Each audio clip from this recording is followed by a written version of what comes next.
Ready, Case? Thank you. All right, good afternoon, and thank you all for being here today.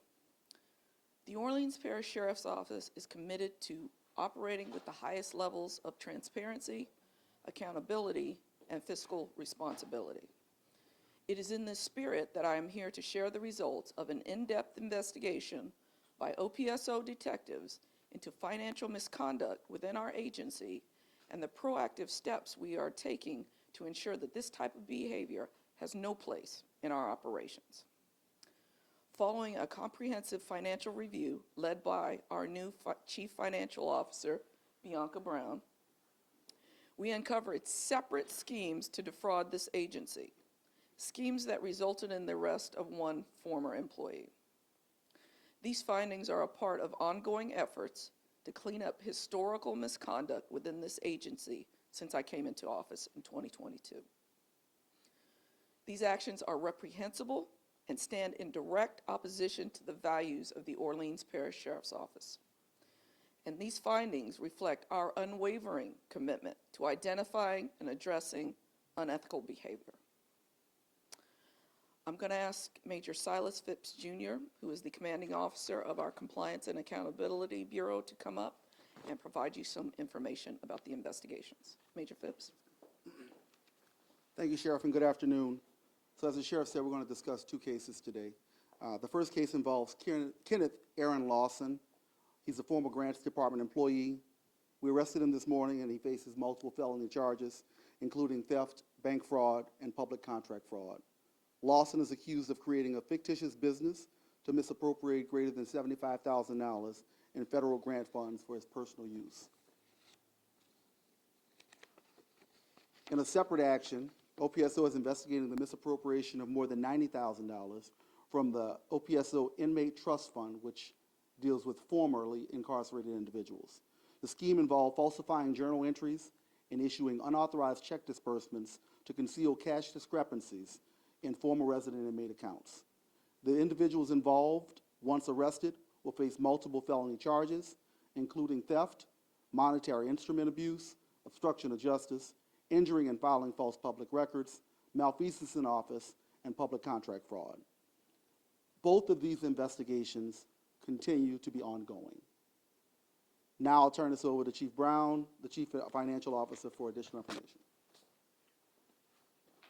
Good afternoon. OPSO has made substantial improvements to our internal controls to better protect our financial discrepancies and fraud. Key actions that we've taken: we've implemented a cashless system. We've established clear guidelines and processes for handling financial transactions by implementing a cashless system at both acceptance and release windows.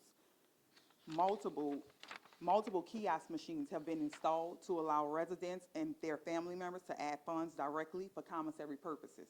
Partnership with banking institutions. We've had partnered with our banking partners to arrange for armor call services that will clear kiosk machines, eliminating the manual process of counting cash in the back office and ensuring more secure of handling funds.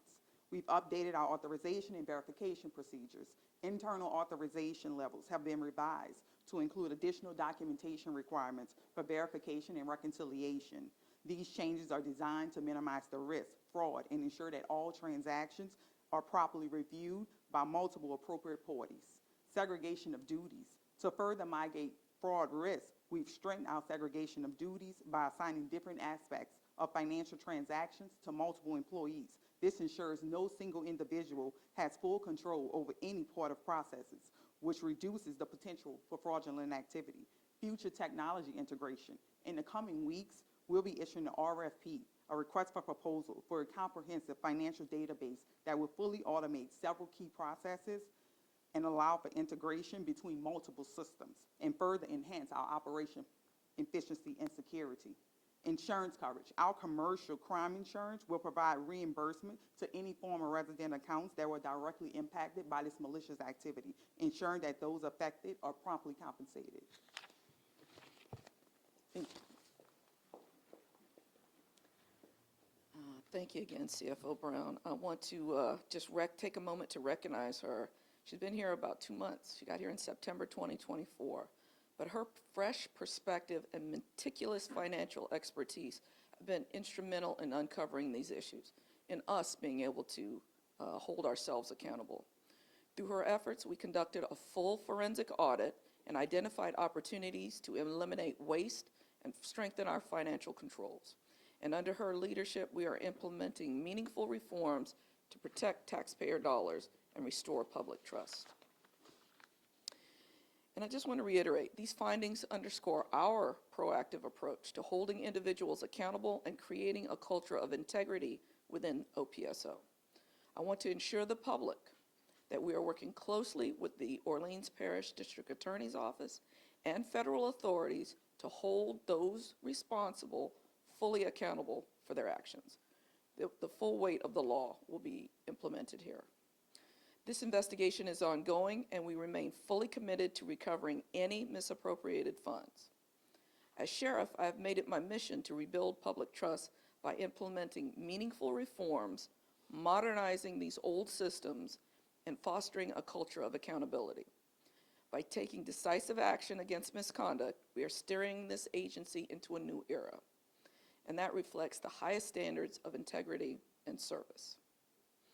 Now, as this investigation is ongoing, we are not going to take any questions at this time, but we will be providing more information to the public through you as it becomes available. And I thank you all for being here today.